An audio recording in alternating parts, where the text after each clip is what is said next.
How's it going, everybody? This is Dave Meltzer. We're going to be here for the next 2 hours talking pro wrestling. We've got Bryan Alvarez of Figure 4 Weekly here, and we're going to be joined by Adam Pearce of Ultimate Pro Wrestling, who's formerly of the Midwest, now lives in the West Coast. And we'll be talking to him for the first time in about a half an hour. And I guess we will start with the news. Bryan, how are you today? I'm doing good. That's good. I guess first thing we should probably talk about is that SmackDown delivered a record low rating, a 3.2 last night. And I don't know. Got any thoughts on that? I guess we could. I think a lot of it just has to do with the general decline in wrestling, and I'm getting more and more emails from people that are saying, I don't like Steve Austin as a heel, and he's turning me off, and he's turning my friends off, and that's what they don't need right now. I mean, looking back, I think more and more that that Steve Austin heel turn was a really bad idea. At the same time, I think it's one of those things like Goldberg where they've done it, so now they got to stick with it, but now they're going to have to build a top babyface, and they're really going to have to, they're going to have to make a strong effort to really make an actual top-level babyface, not two babyfaces that make chairs to run off Steve Austin, that work in the opener. They need to make somebody now, and I don't know who that is. Who? It's got to be someone. It's got to be someone from WCW. It's going to have to be a Booker T or someone, because all of their guys are tainted. They got nobody ready. If they take a fresh guy. Anybody from WCW, if they take them now, because they are new to WFTV, they can shoot them to the moon. They have that. That's the one advantage. The one good thing about the current situation is, and it's the only good thing, is that they have a fresh group of talent coming in that they can mold and make, and are not limited by a perception that they're not top guys because they're all coming into a new environment. So that's the only good thing I can tell. And Bill Goldberg obviously would be. That would be what they need right now, and I don't think that's going to happen this week, so what?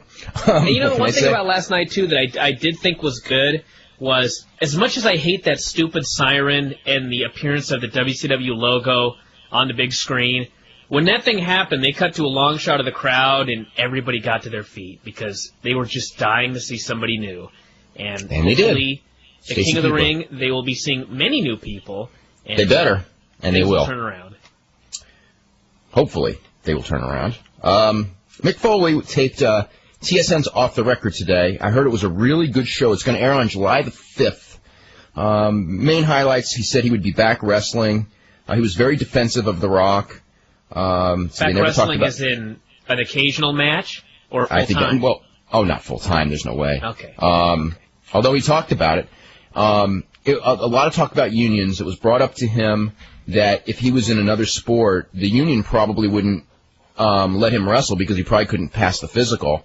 And he said the difference between wrestling and another sport is that in wrestling he can go and say, my knees are hurt, stay away from my knees, whereas in hockey or if he was a hockey player or a football player, he wouldn't have that luxury, which is true. But he came off really good. So anyway, that's that deal. A bunch of stuff over the weekend this weekend. Tonight's the Big Memphis show.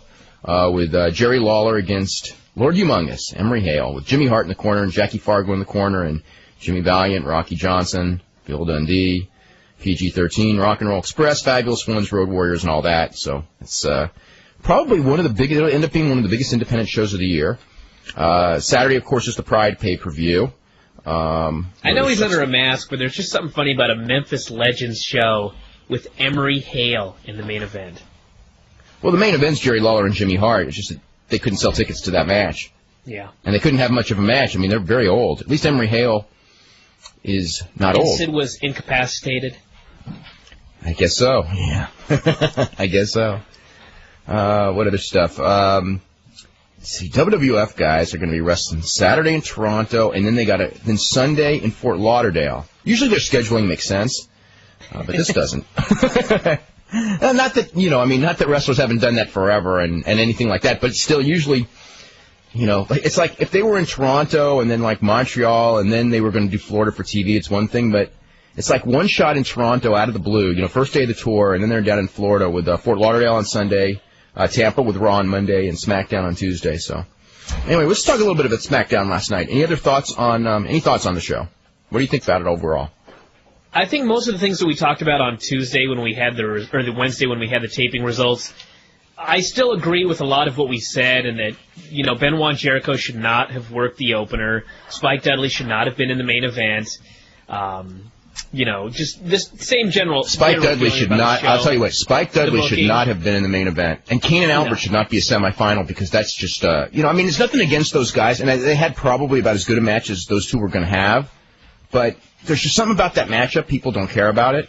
There's a lot of problems. And I think part of the danger to me about the show was that all those things really were wrong, but at the end, it was a show that, for some reason, I actually enjoyed myself watching, and I don't know why that is, but when it was over, I thought, that was kind of a fun 2 hours, and I think that if they get into the habit of doing shows that are so totally backwards like this one, but are somewhat entertaining, they may just keep going down this path as opposed to, at least a couple of months ago they were doing these shows that made no sense, or had the horrible main event, and Undertaker and Kane were involved and everything like that. And, it didn't make sense, and everybody wasn't happy about it. And, because of that, they made some changes. This show, there are people in the WWF that thought it was a great show, and I somewhat enjoy the show, and I think that, really, that's a bad thing.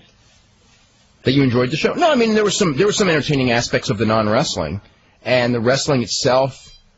I don't think there was anything wrong with the wrestling itself. I think there was a lot of stuff wrong with the positioning. I think there's a lot, and it's been, I think a lot wrong with the positioning of everybody on the show. The positioning of a lot of the people on the show was really bad, especially.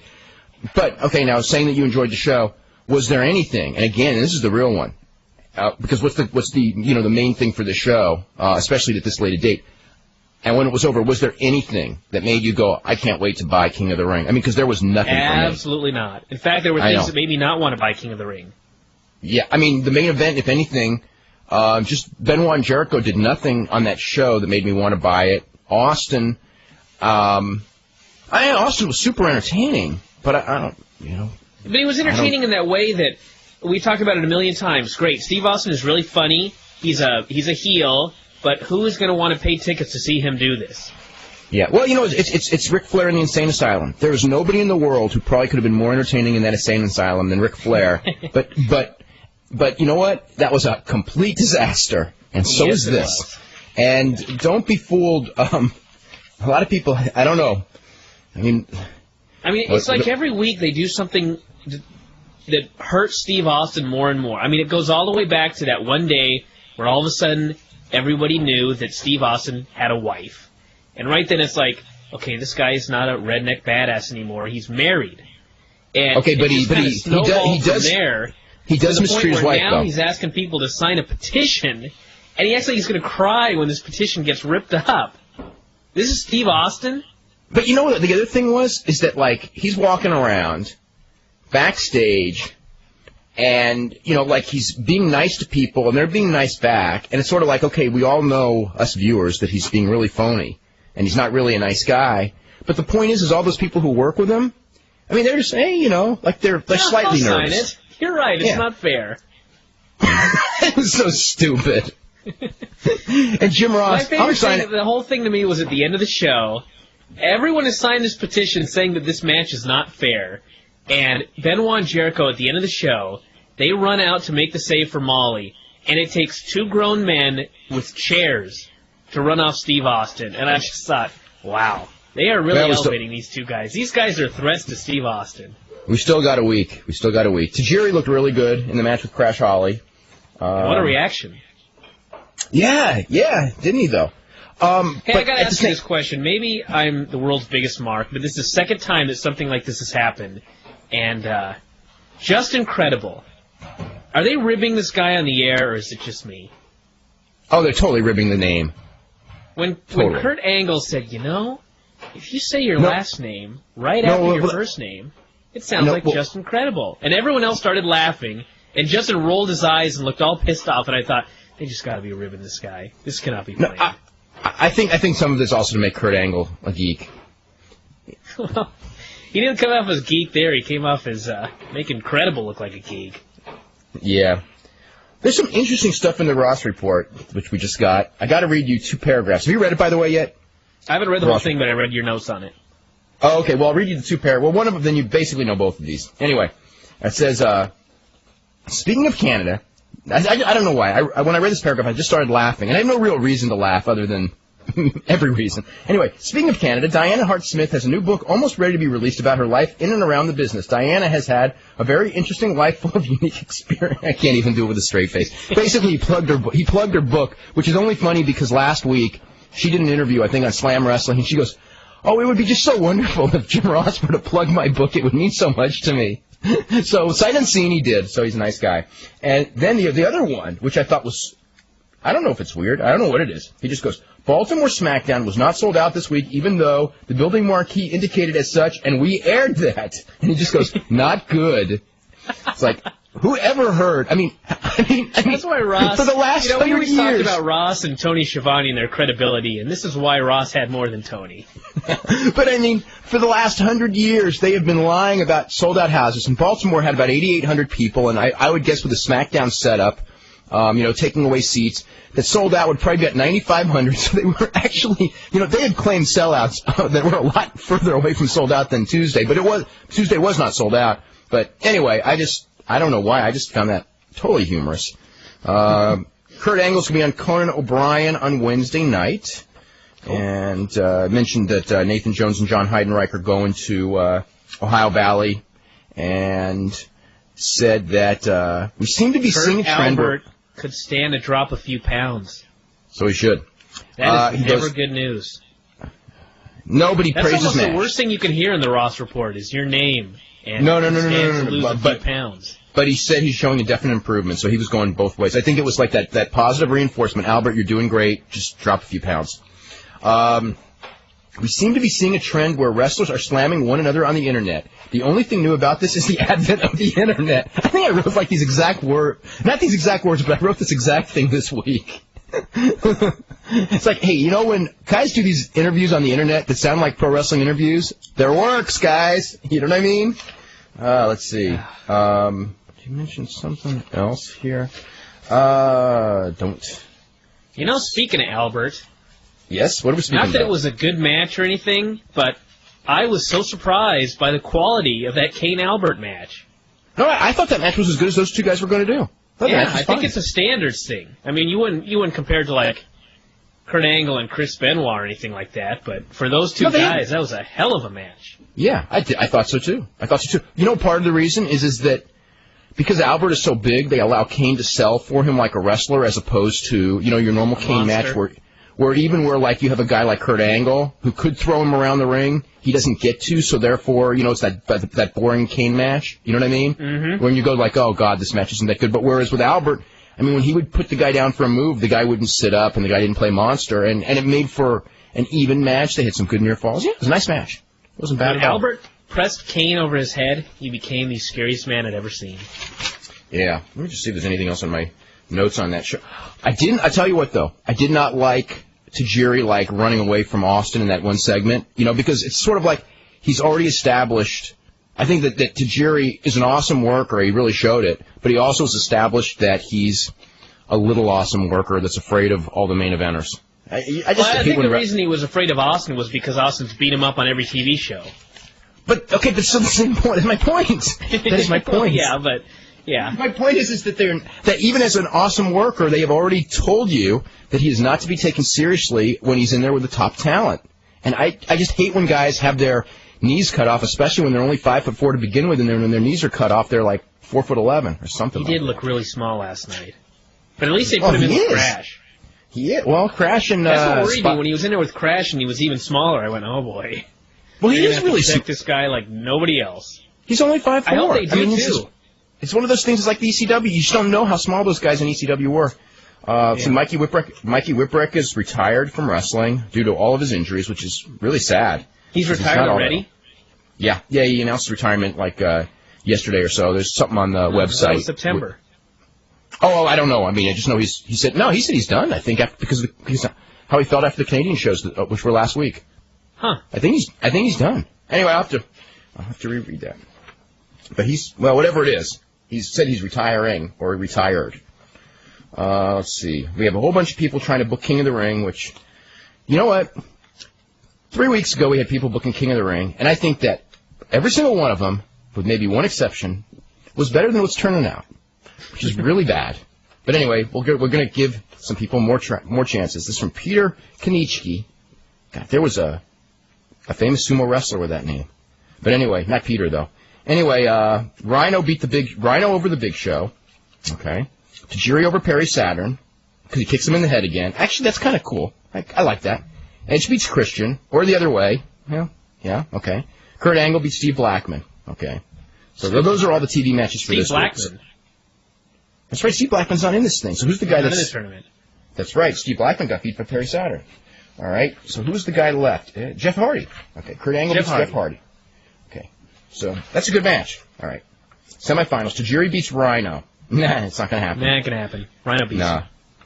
Okay, so this is on the paper. Angle beats Edge when Christian turns on Edge and costs him the match, or his help goes awry, which leads to a split. I mean, I'm just not looking forward to Christian and Edge splitting. I was thinking the same thing last night because there are a lot of tag teams where, eventually it's time for them to split up and it's like, okay, good, now these guys can go on their own and do their thing. But there's something about Edge and Christian where you see them fighting with each other and it's almost sad that they're going to break up. Also, I like their chemistry and charisma is a dual charisma. It's kind of like with the New Age Outlaws when they split them up. It was like you really saw how much both of them lacked that you didn't notice when they were a tag team.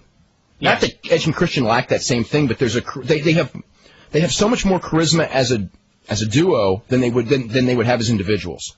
I think part of it is the way they're kind of doing the skit is, they're talking about how they want to, each be in the King of the Ring and maybe meet each other in the finals, but the way they're doing it, they sound like they really don't want to because they actually like each other. And so you're sitting here thinking, these guys, they really are friends and they're going to break up. This is sad.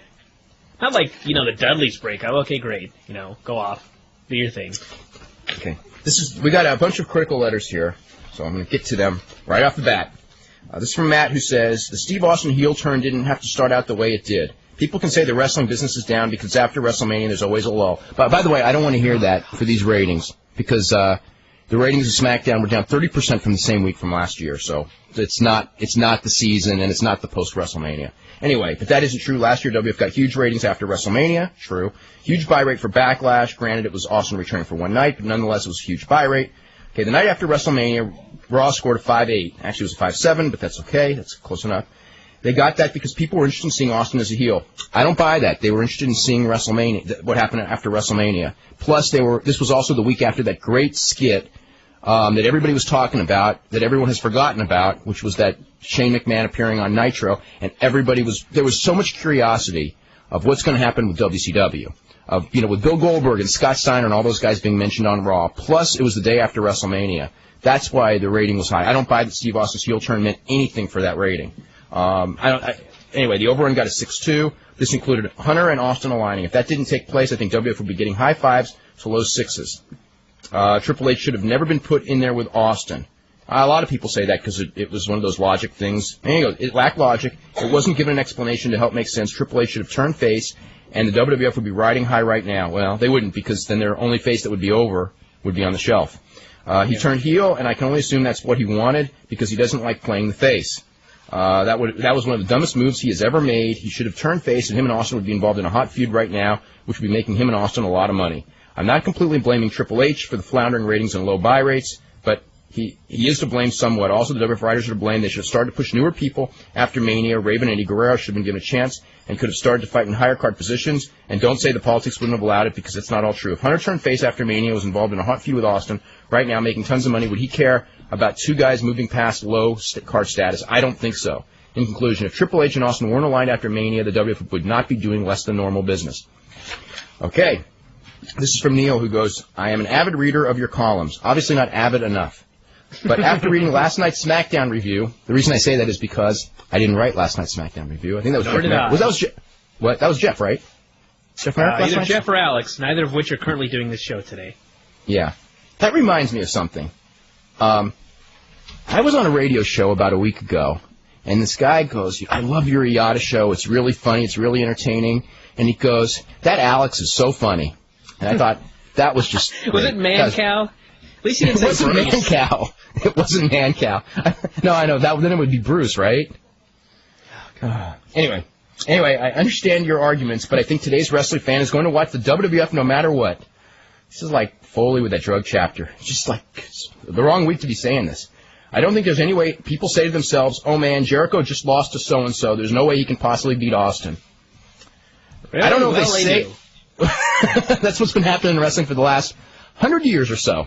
They want to be entertained, just entertain me and I'll watch. The WWF needs to maintain the audience they have now and wait for the new thing that will spark the next boom. A boom needs to reach out to people who aren't watching wrestling like right now. Mike Tyson did that, and word of mouth, coupled with good wrestling and entertaining vignettes, generated the ratings thereafter. Same thing with the NWO angle. Wrestling became hot and cool to watch. The mainstream audience of today simply doesn't care anymore. WWF was hot, now it's not hot. It's all cyclical. Can it be accepted the rating? Oh, go ahead. What? I'll rant in a minute. Okay. Can't it be accepted that the ratings of last year were the absolute peak of the wrestling boom, and the slow downward trend is the result of wrestling losing its mainstream appeal? You know what? If it was, I can accept that was last year was the peak because when it was going on, I thought it was. And if it was a slow downward trend, I would go, you know what? It's a slow downward trend. This is not a slow downward trend.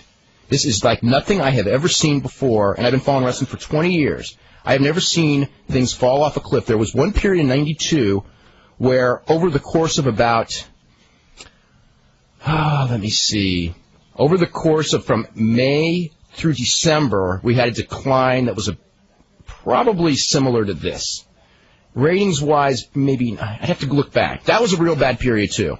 And, in fact, that precipitated a period that stayed bad until 1996 in this business. So, anyway. But this is scarier because that decline did not affect the hardcore fans, and this decline is affecting the hardcore fans. You know, I think a lot of it is the loss of WCW on that one. Anyway, every show peaks no matter how popular it is. Even the second year of Survivor was down in the ratings. It happens. The second year of Survivor will be next year, and it probably will be down in the ratings. It happens. I don't think it matters who they push, but rather how they do it. Hell, I was impressed with Albert press slamming Kane. Pushing Edge, Jericho, and Benoit to the moon will not necessarily bring in the mainstream audience that was responsible for the monster ratings of a year ago. I do agree with that. I honestly don't think if the WWF executed perfect booking strategies that wrestling could maintain those huge ratings. No, but they would not decline as quickly as they did. Especially the buy rate aspect of it. If the WWF continues to put out a product such as they've been doing the last couple of months, the core fans will remain. This is a very bad day to say that. I write this because I thought last night's SmackDown was one of the most entertaining shows in a long time. Austin was tremendous with every little gesture. His timing was perfect. The bow and handshake interaction with Tajiri was hilarious. That's not what draws wrestling ratings, though. Anyway, as was his wiping off his hand on the shirt after he shook hand with that one guy. The subtle stroking of the Think's bald cap with his thumb. Angle's just incredible line at X-Pac and Albert breaking character. When Spike ripped up the petition, tell me you didn't need to say, oh shit, Spike's dead, Stacy Keibler, enough said, etc., etc. I know this is long, but in summary, just enjoy it. You ready to go, Brian? Because there's more.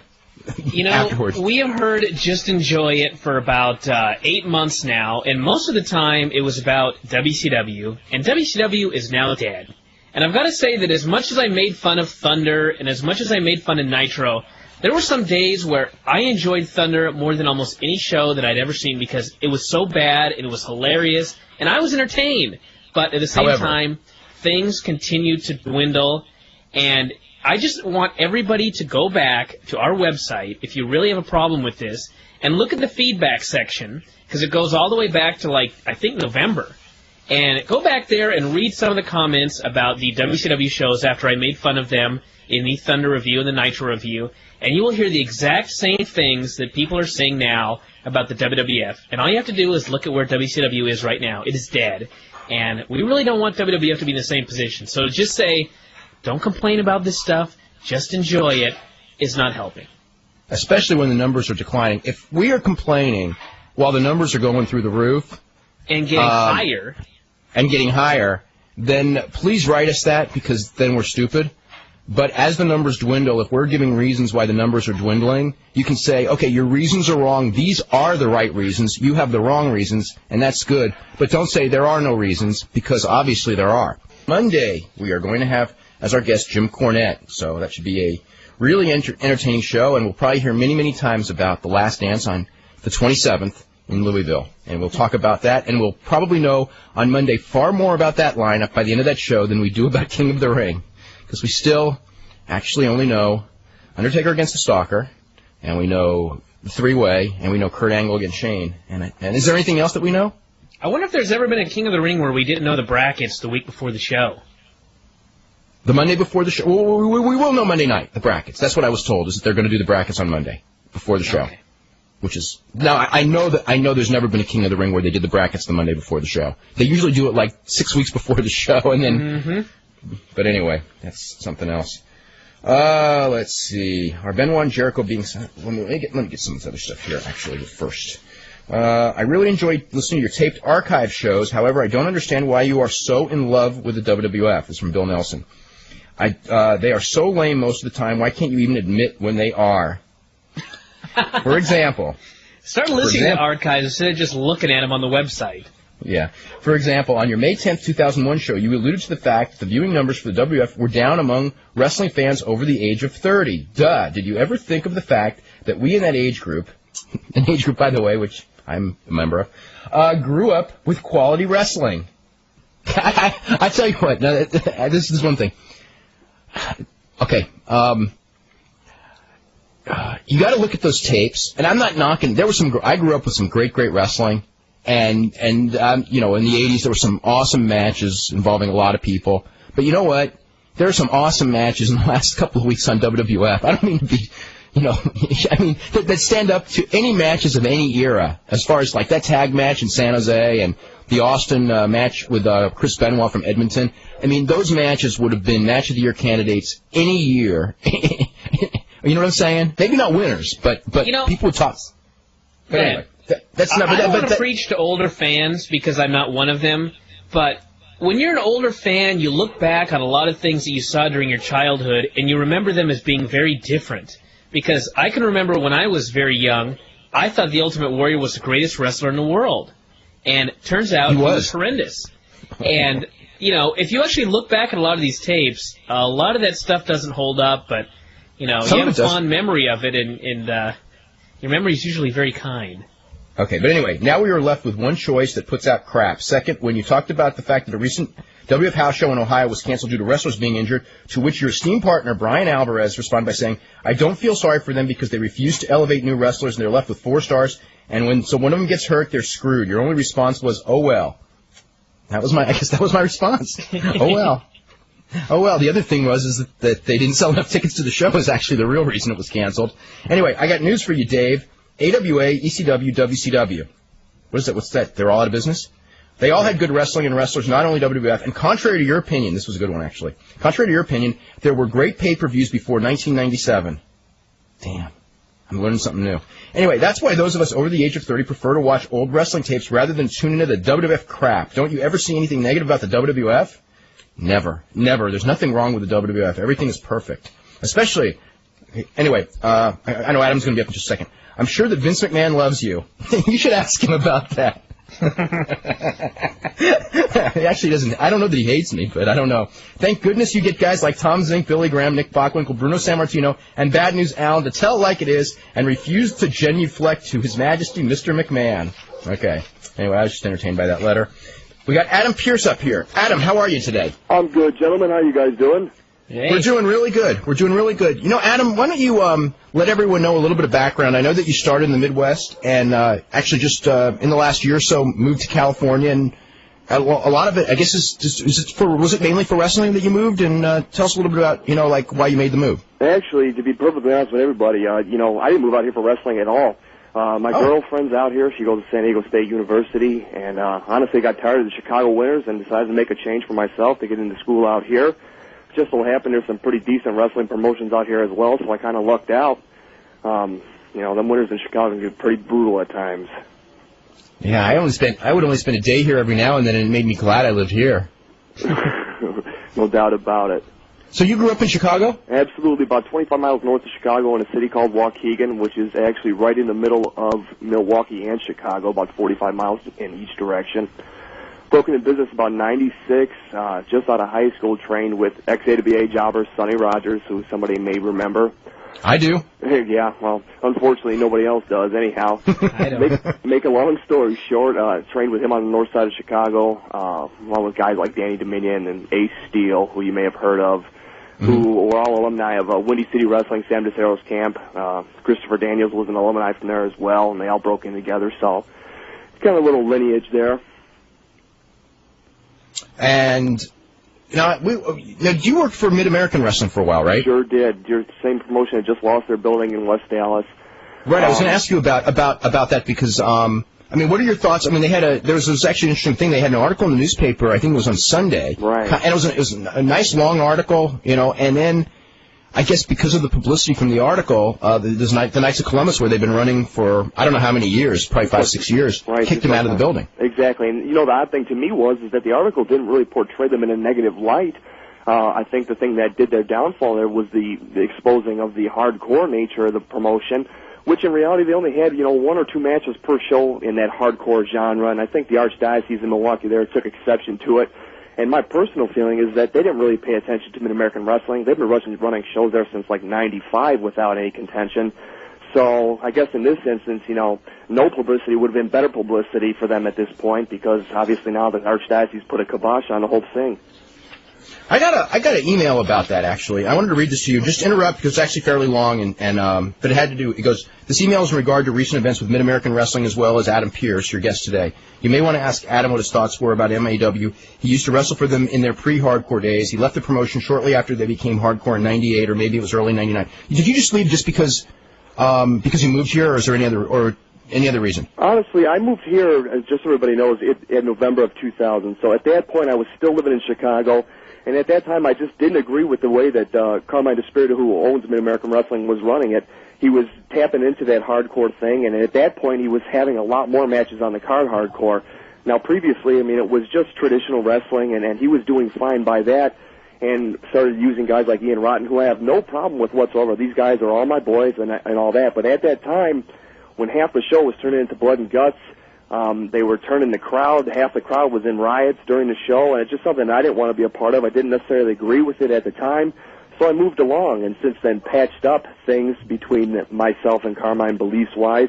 I guess in that respect, I'm somewhat old school and still am, to where I think wrestling is wrestling and the hardcore stuff is something else. But, nonetheless, he did what he did to make money, and I can't really fault him for that. I know it paid his bills for a long, long time, but unfortunately, in the long run, it caught up with him.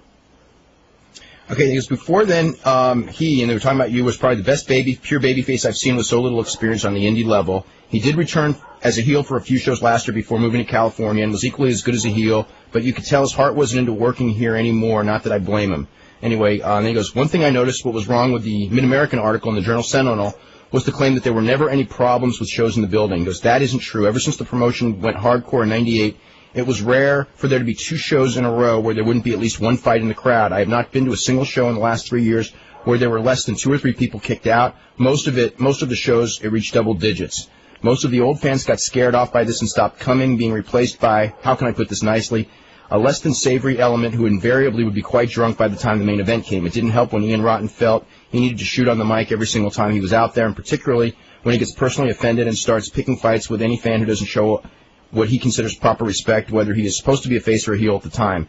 Frankie DeFalco was almost as bad at picking fights with fans, but at least wrestles early enough in the card that the fans are still sober. And I should point out this is a matter of getting good heat, because DeFalco is supposed to be a comedy babyface, but like Ian, he takes his fan comments seriously. Anything on that? Or I wish I could say that what he just said in the email was false. Like I just touched on, there was fights in the crowd, and that's part of the reason why I left in 98. And as far as the drinking goes, I think being in Milwaukee and being in wrestling, beer's going to be involved to begin with. And I think everybody expects that. But when it gets to a certain degree where, like I said, there's violence breaking out, and a lot of times security would have to break up fights between the fans and wrestlers, it gets to be a little much. And I think they toned that down after a while and learned their lesson, which is the reason why I came back in 99 to work for them. I think that what he's touching on in that email is probably as extreme as it got, and I think it calmed down, like I said, after that, and got back to a normal type show where maybe 1 match or 2 would have a hardcore element in it, but beyond that it was pretty much, calmed down. I feel bad for Carmine, known him since 96, to lose his building. I know that it's his livelihood and that's all he does. And I think at this point in time it's a lot better than it was in 98, and I don't think he really deserves to lose his building at this point. Now, if it had happened in 98 when I left, I would have completely agreed with everything. But that being the case, he's going to move forward just like I have and all the fans have. And I think the fans that went to Mid-American Wrestling every month did so because they were entertained completely, loved what they were seeing, and the beer didn't hurt at all, actually, as I said earlier. Okay, he goes, the guy continues and goes, I can say this because I've been a part of Mid-American Wrestling since the mid-'90s, and I've seen what was once a fun promotion turn into something way too serious and downright scary at times. However, I want to remain anonymous because I don't feel like getting heat with Carmine or Ian. Just, okay, that's about pretty much it. Okay, as far as, now, what promotions have you worked for? I know I saw you on the UPW show, and I've seen your name on a lot of the smaller Southern California shows. What else have you been working down here? Predominantly, I've been working for UPW and another promotion called Millennium Pro Wrestling, which is owned by Paul Ventimiglia out of Los Angeles. Beyond that, I've been kind of laying low. I'm working 1 or 2 dates a month. That's pretty much about it. I know now that with APW, some things are starting up where I'm going to be going up to the San Francisco Bay Area and doing some things there. And I'm always trying to come back to the Midwest as much as I can and work a couple shots here and there like I'm going to be doing in July. But, I'm trying to focus myself now in getting an education further than what I've already placed in and just trying to move up in the wrestling business. I don't really know that working, shows for $10 or $15 is going to help me much. I'm trying to stay in a realm where I can further myself and learn more things to get to that upper echelon of the wrestling business, which has always been my goal. I think UPW is a venue that can do that. Certainly All Pro Wrestling up in Northern California is another place in which that can happen. And I just look forward to learning from the guys up there that have been around, Christopher Daniels and Michael Modest included, just to take little pieces of what they're doing and the success that they have garnered and try and capitalize on that for myself. What are you doing in school? In school, I'm trying, and this may sound funny to some people who know me, but anyways, I was going towards being like a chiropractor type thing or sports medicine and kind of got away from that. Now I want to go towards broadcasting. I think speaking is something that I'm strong at. I'm not putting all my chips in the wrestling basket as I did when I was, first breaking in. I don't know if that's where I'm going to be in 5 years, but I think using my mouth has been more successful than using my body in certain extents, and I think that I could capitalize that on the future and possibly, Dave, work next to you someday. I want to mention one thing. We got Jim Ross is on WF Bite This, and here's some of his comments for today. He said that Steve Austin is happy with his current heel character. He says Triple H was slated to fill one of the top 2 face slots that were vacated by Austin's heel turn and Rock's movie departure. Several people have actually emailed this in today, and they're right. That next day when Hunter did the run-in to help Austin, the day after WrestleMania, they really made a mistake by having Austin then align with Helmsley. Yeah, because that was something really straight out of WCW. Yeah, people did want the turn. He just did it. Yeah, people wanted the turn real bad, and there was actually a great explanation with Vince and everything in Austin. You know what I mean? Where Helmsley didn't know. I mean, it all fit the puzzle, and then they just put them together. And with Rock out, that was, the timing of that wasn't the best. And then I hate that false tease. Remember that one show, the SmackDown they did? God, they did. Where they spent the whole show teasing that Austin. What?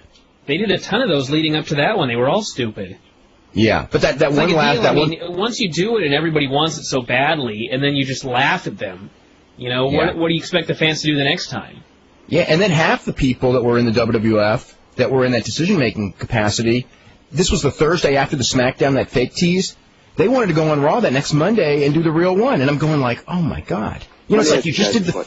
What do you guys think? Go ahead, Adam. To me, and speaking on that topic, to me, I don't know, and you may disagree, but I think it would have made more sense if they knew ahead of time that The Rock was going to go do this movie and be one of the top 2 baby faces with Steve Austin. Wouldn't you have waited for the whole heel turn until somebody else could get established before you go ahead and turn the other top baby face and then leave yourself short-handed? To me, that would have made more sense. Especially because, theoretically, if we're looking at long-term, which we were doing in February, and evidently they weren't, they had Helmsley all set up for Austin. Yeah. Remember we were talking about, everyone's going, it makes no sense for Helmsley to beat Austin before WrestleMania in that 2 out of 3, and we were going, but it does set him up. When Austin wins that title from Rock, they got Helmsley to go all summer until Rock comes back, and then they didn't do it. Right. So now there was, so what was the purpose of Helmsley? What I think that might have been better is if maybe right after WrestleMania, Austin would have stayed babyface, and they would have gone with the Austin Hunter deal, and then maybe do a double turn later on down the road, because I just think that the timing of Steve Austin turning heel the day that he achieved the goal that everybody was just dying to see him achieve was so stupid, you know? It's like he came back after a year. He really was a fresh face. Right. And he was so over, and the fans wanted to love this guy and see him as a champion so bad. And he finally gets it, and he joins Vince McMahon that day. And it's like, what a slap in the face. They could have milked it for a lot longer. Yeah. Could have milked it. He said that, that the Triple H will be a huge fan favorite when he returns in October or November, that Rock will be back in August. He says, raising the bar is perfecting the art of storytelling in the ring and ring psychology. Raising the bar is not going through 3 tables one week and 4 tables the next. I agree. He said he was not that, though, after Raw. Yeah. He said he was not comfortable with Kurt Angle doing the moonsault off the top of the cage. He said that whenever he tries to, this is actually kind of funny, whenever he tries to say something good about Paul Heyman, people always twist it around. I don't know, I thought that was something. He says that he wishes Jerry Lawler could return to the WWF, but he doubts it's possible with everyone's current mindset. He says it's less than 50-50.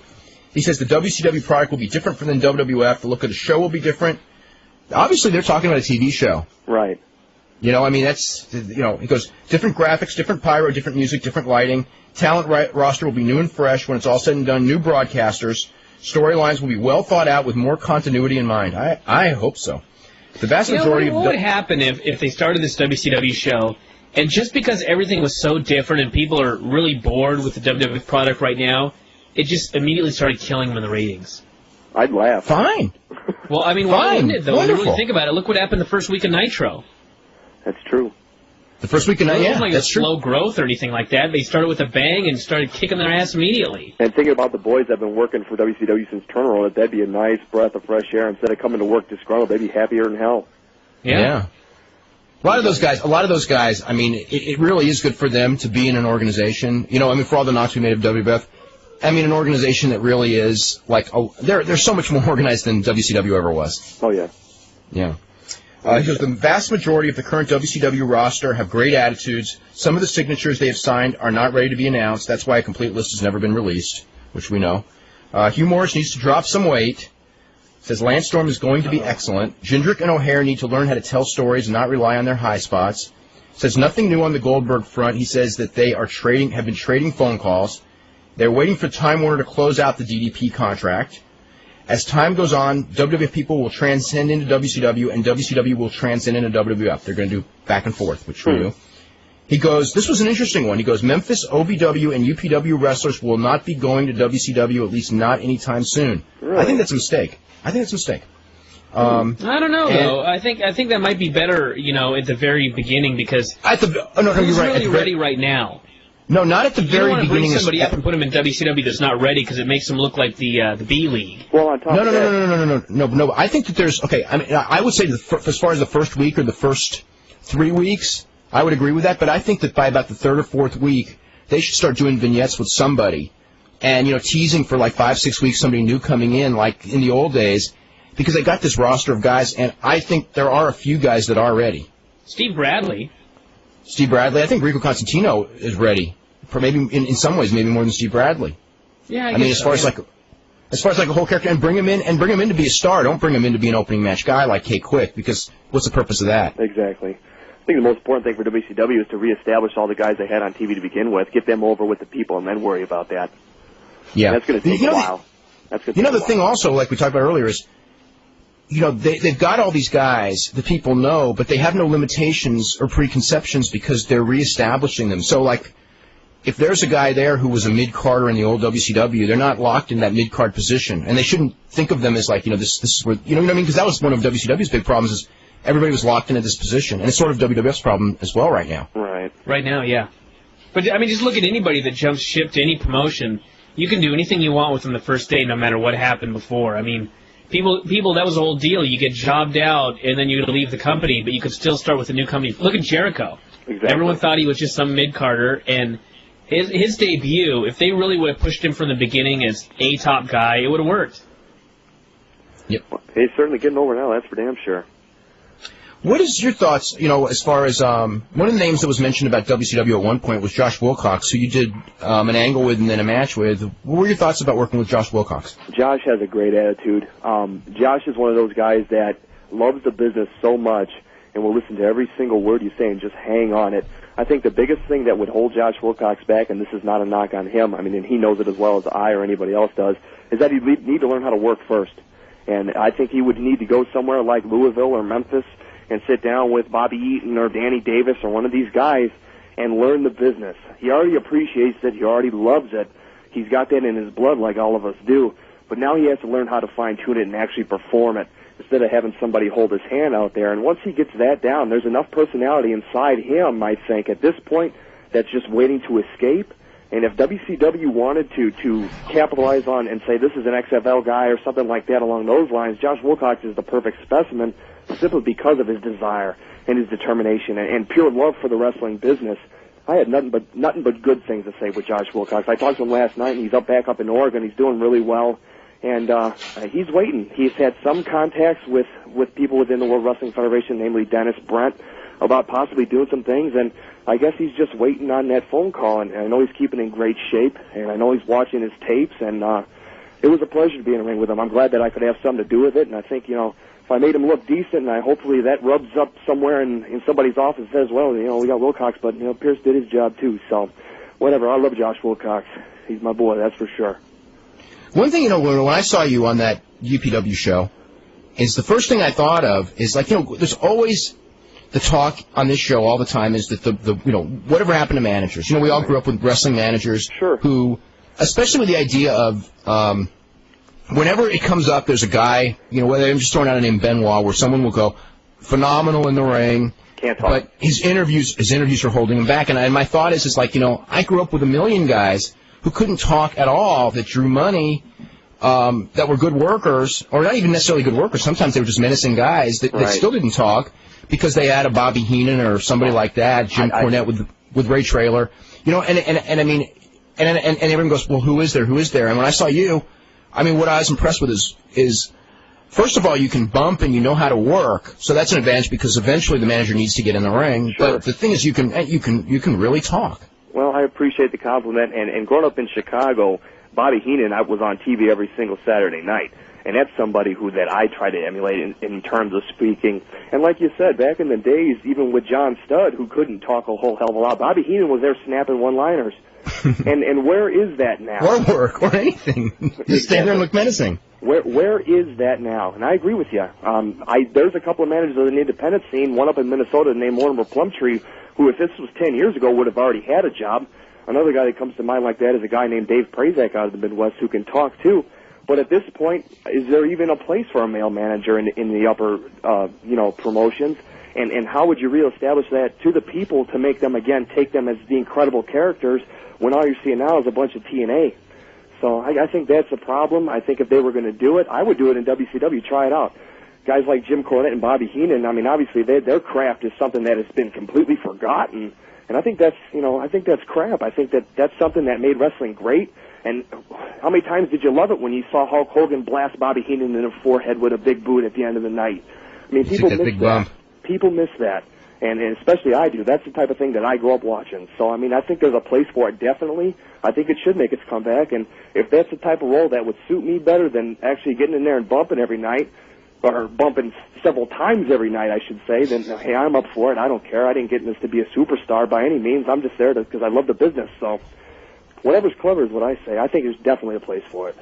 I think that's one of those things that it just hasn't been done for so long that if the right person came along, it could really be something cool, something new. Exactly. I mean, just, J.J. Dillon and the Four Horsemen, I mean, that stuff was great. When you have that like a leader of the pack that can do the talking and take the big bump and it's like throwing the food to the lions. I mean, the manager was always that. Always got his ass beat in the end, and people love to see that, and it's missing now. I mean, I'd rather see someone like Bobby Heenan or someone newer anyway, a male manager taking big bumps than seeing women like Terry and Trish Stratus put through tables. I mean, I think it's getting a little old, and I think that maybe now would be the time to do something in terms of bringing back a male manager. Just like you said, it's fresh, and it could captivate people. Why not? They haven't seen it for so long. Let's see something a little more serious. I mean, that's just my opinion anyway. Yeah. I mean, there's really, like with the women, the other thing with the women, and I mean, there's a role for them too. I think there's too many of them, but there is a role. But the thing with that is this, you never get any real satisfaction at the end with the women, especially when because they end up putting them in the ring in these matches that, it's like, when the match is over, it's kind of like, oh, that was kind of ugly. You know what I mean? Here's my take on that. When the women first started coming in and getting big as managers, everybody always anticipated them taking that big bump. And there was always that buzz. And then when they finally took the big bump, it was like, ooh, ah, well, where do you go from there? Now you got them doing matches, and then obviously they can't work, and they're filling space. I mean, I guess there's a place for them. I agree with you, there is a place for them, but once they took that big bump, now you've taken that away. It's not like you're going to get that big pop every show now, and when you do, it's not as big as the time before, and pretty soon nobody cares about it to begin with. That's the problem I see with the women managers, and it's only going to get more blasé as it goes down the line. I can only see so many bra and panties matches before I want to throw up. The other thing is, I think one of the things is, I was watching Sin when she was there for the OVW Southern title match that they had on SmackDown, and it was such a huge pop for her taking like a body slam because everyone was just dying to see it. Right. And if you protect one bump like that, and then the next week she's on TV and she doesn't do anything, and then maybe you build up to another bump 3 months down the road, it means something. Right. But once she gets in the ring and she's taking a bunch of horrible bumps and everything like that, and pretty soon not only do you lose it because you just saw her be a horrible wrestler, but now the one bump means nothing. Absolutely. That's what I was trying to say. Pretty soon she's taking suplexes and power bombs, and it's just not believable to me anyway. She should be dead. Yeah. She should be dead. the one thing about Sin, okay, is that I consider Sin closer to a manager than a valet. In that her role, I mean, her role isn't really that TNA role as much as an old-time manager. She just happens to be a woman. Right. Mm-hmm. I haven't seen too much of her work. But I mean, just because she's mainly out there doing interviews and, to get people over, whereas like most of these managers or women managers that are out there right now, their mic time, I mean, they're not out there getting anybody else over, and their mic work often leaves a lot to be desired. I'm going to ask Adam this one. This is actually a question from Ted. It's about the ratings. Actually brings up a little bit first about, didn't the ratings go down horribly in '92 when Vince was in court regarding the steroid scandal? I'd have to look up everything. I mean, business went into a big decline after April of '92, but I remember a lot of it was live attendance more than ratings that went down, and there was a lot of reasons, and I think the negative publicity was part of it. I think that the booking in late '92 was real bad. That was when like Papa Shango was doing the voodoo with Ultimate Warrior and things like that. It was just a weak period. In the last couple of months, wrestling has taken quite a blow from the media in regards to death from people performing wrestling moves in their backyard and their little sisters, etc. Do you think the bad press in the media could be a reason why the ratings are so low? I mean, do you attribute any of this to the media as far as like the drop in the last couple of months? I think it's residual. I think the business goes through cycles. It's up and it's down, and it's going to continue to be that way as long as the business is around. I think that obviously when the media wants to portray wrestling in a bad light, that helps it along. But I think it's going to go down eventually anyway. People get tired of seeing the same old thing night in and night out. They're looking for a change, and eventually it will come, and then the wrestling ratings will jump back up again. I think that there's too many, to put this mildly, well, the hell with it, there's too many marks in the wrestling business to begin with, and that's why you're seeing people out in the backyard, and they're getting the publicity, and then these same people are getting in the ring and killing each other. It's not as locked down as it should be. I think the wrestling business should be protected a lot more and weed out these people that are bringing the bad light onto the business, and that would eliminate the backyard stuff to a certain degree. Now, I mean, I was in my backyard doing wrestling moves, but I was 8 years old with my little brother, and we were doing headlocks instead of power bombs and pile drivers off the top of the fence and all that type of thing. I mean, it's a different time, different things. But I think it's residual. I think the business goes through ups and downs, and now it's just going down a little bit. That's all. It'll rise back up. It always does. I have a hard time with the putting the blame on the media, because I can remember, during the peak of this boom period, the media was more brutal then. Was, talking about this as being an angelic sport. They were burying it then. Right. In fact, if you remember, Vince McMahon was getting buried more than WCW at the time that Vince McMahon was starting to surpass WCW. Exactly. Yeah. I mean, I remember when all of the first slew of the negative things about, the language and all that, and they were basically portraying WCW as the cleaner group and WWF as the dirty group. And I remember there was this 1 week, and it was like, with all these stories on NBC and whatever, and then the next week it was like, the ratings for WWF jumped up, the rating for WCW went down. It was like, okay, that's just what, that negative publicity didn't, I mean, and I'm not saying, there is negative publicity that hurts, and when you lose sponsors, then it does hurt. It does. Yeah. I think that they could portray it in a more positive light. These people in the wrestling business are phenomenal athletes, and that, number one, is always overlooked, and that's always bothered me. People from other professional sports have tried to come into wrestling. A lot of them have failed, aside from the ones that have gotten notoriety doing it. But this is a sport, and if you want to call it sports entertainment, fine, but athletes are involved, and no credit is given where that should be. And I think people, if that was exposed to the media and people looked at it as a performance like it should be, and then noted that these guys are world-class athletes, then the business could have a whole turnaround of positive light shed upon it. Guys like Kurt Angle should be commended. This guy here is a legitimate athlete, and now one of the greatest wrestlers that I've seen growing up. And he's been in for how long? 2-3 years tops? I mean, he's a phenom. 2.5 years. And I mean, that type of thing should be exploited on a positive note, as opposed to all this crap we hear on TV about people getting killed doing pile drivers in their backyard. Let's if someone would just have the balls to expose something positive, you'd see a totally different influx of media stories and everything else, putting a positive spin on the wrestling business. I think the one thing I do have to say about the media is they're far more likely to jump on a negative story than a positive story. Sure. And it's just the way it is. Yeah. I mean, you never see the news going. We're going to talk later on today with a young teenager that's helping the elderly. You never see that. It's always, this teenager killed 10 elderly people and, News at 5 or whatever. It's just the way it is. I think it's just a reflection of our society, unfortunately. There is one thing, though. I've seen some of those in some of the markets like L.A. and New York when I've been on the road. And where they try to do that SmackDown story on Thursday night on the UPN affiliate? Some of those are positive. They're actually so lame, too. But it was one of anyway, let me get to this one question is what is the best match on the Pride show? Boy.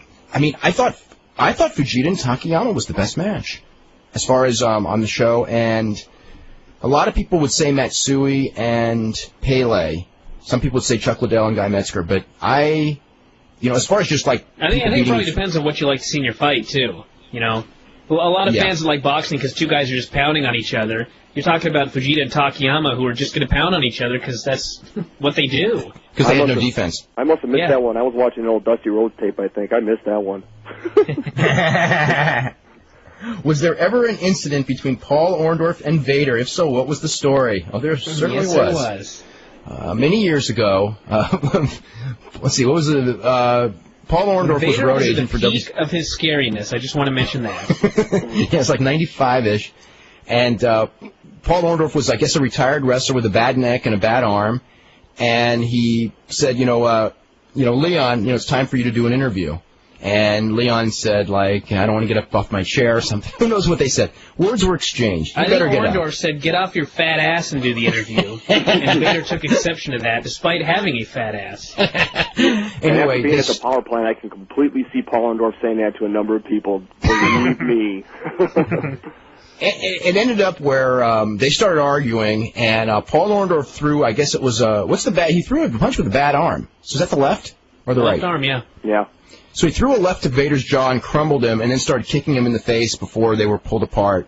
And I think Vader went after him again after they'd been pulled apart, and Paul took him down again. Yeah, and Vader got fired off of that one, which is why he ended up in the WWF. So that's the story there. We're going to start with phone calls right now. Ed in Texas, first up. Yeah, hey guys, how you guys doing today? Hey, really good. Yeah, I have a couple things. One thing for you, Dave. Have you had a chance to see that short film on the Von Erich's Faded Glory? No, I haven't seen it. Okay, I saw that the other day, and I thought it was pretty good. It's very protective, of course, but it did have a lot of old footage and a lot of interviews, and it's pretty good. You should check it out. I think you'll like it. Now, is that on a website, or is it available for commercial release? It's on a website. It's let's see, OneWrestling.com had a link to it on their issue for the 1st of this month. Mm-hmm. And I think it was on page 5. They have a link to it. It takes you right to it, and you can play it on either your media player or your real player. And it's about 53 minutes. And, I lived in Texas during one of those years. I think in 1983, 84, I lived in Texas for a year. And that was the peak. That was actually their peak. Right. And that was quite a period. I mean, as far as fan reaction and revolutionizing the business, because that was right before Vince went national with the entrance music and everything that he got credit for. And, I mean, we were seeing, the high production values of the TV and the entrance music and the young, athletic-looking guys Freebird Von Erich feud, I thought it was pretty much revolutionary, actually, in wrestling. Yeah, and let me ask you this, Dave. Were you taking photographs at ringside at the Parade of Champions? No, I was not. Okay, no, because I saw somebody on the tape. I thought that was El Dandy. I don't know who that was. Oh, you know who that? There's nobody there that looked like me. Forget it. I was thinking back because I remember all the photographers that were like Craig Peters and Bill Apter and all them. Well, I'm not Apter. There was a muscular guy with like a blue shirt, kind of curly hair. I don't know who that was. That was Roland Alexander. Okay. And then my question for Chad is Adam. Who? I mean, I'm Adam. I'm sorry. I'm sorry. You better be, old Adam, boy. I've never seen you compete before. What could you tell me about your style of wrestling and some of the spots you like to do and some of your moves? 2 words: old school. I keep it very basic most of the time, as goofy as I get, as maybe as a dive. I try to tell a story in the ring, and I most often use my mouth more than anything else. If I could compare it to somebody, I guess maybe someone like a Larry Zbyszko type who's always flapping his gums. More likely than not, I end up as a heel in the match. I'm just the guy who ends up putting the pretty baby face over in the end. That's about it. Try to keep it clean, try and keep it tight, work a little snug, and just tell a good story. That's basically what I'm out there to do. Okay. And are you in the business to make it in the WWF, or are you like Bryan, who's just doing it like as a hobby because it's what he likes to do? Well, in the beginning, to be honest with you, I mean, obviously that's every kid's dream is to go to the WWF, but as time goes on, it's like I tell people now, my dream essentially was to get into the business and to be a professional wrestler, and I've accomplished that. So anything else that comes, and is going to come from this point forward anyway, is bonus to me.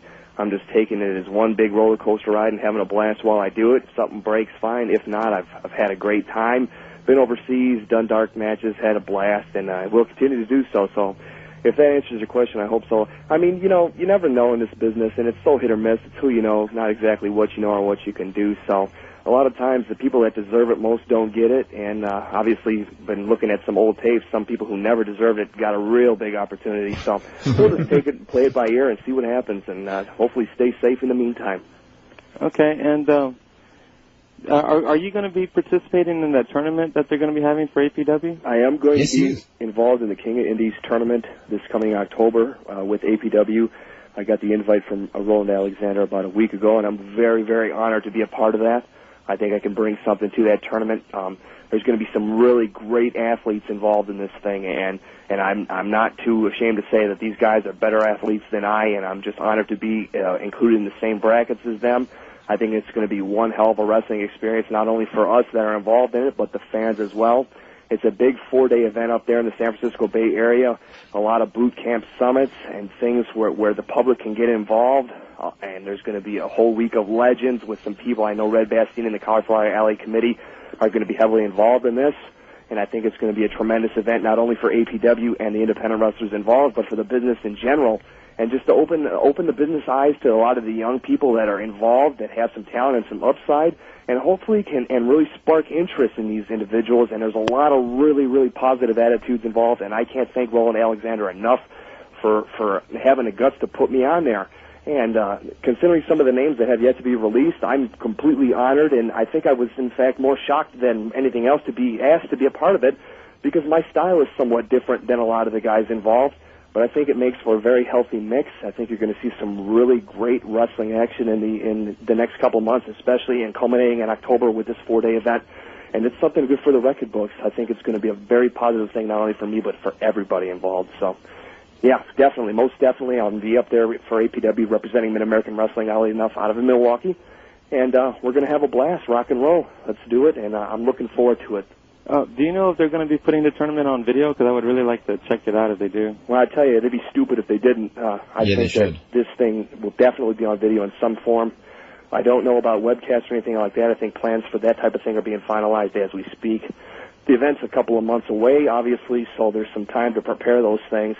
But, yeah, most definitely I would say, and I'm just speaking on behalf of Roland Alexander and APW, that I know him from a business aspect, and I know that this will be on tape in some form. Somebody will profit from this, definitely. Okay. I want to make mention real quick. We're going to have Roland Alexander on this show next Friday, so if you have any questions on, like, what their plans are or ideas to give them, because it's months away and there's time to implement it, next Friday's good show to call in or to email in on that. Okay. Before we go to the next call, I want to ask you, we were talking a little bit about, talk about old tapes and things like that. What was, and the Von Erichs and everything, what was your favorite era and place when you look back at old tapes? Was it what you grew up and saw in Chicago or something else? And who would be the guys that, looking, as a kid you liked the most, and now looking back, you go, well, maybe I should have liked this guy more, or your thoughts on that? Someone asked me this, and I went on my website and I did a little spiel on who I admired and for what reasons, and I think there's a number of names that I could throw out there for different reasons. At the top of the list, I would have to say is Ric Flair. I think he was the pioneer and the absolute best in what he did, which is obviously different from what we see on television now. Guys like Jerry Lawler, Bobby Heenan, Larry Zbyszko I'd have to throw in there. Even guys like Ricky Steamboat and Randy Savage. I mean, these guys were athletes of their time, and I always respected, and I guess I was always a mark for the heels more as a youngster. Guys like Brian Pillman, and I loved when he was doing the loose cannon thing, and I think that was, to me anyway, I got a big kick out of it. It was a blast for me to see.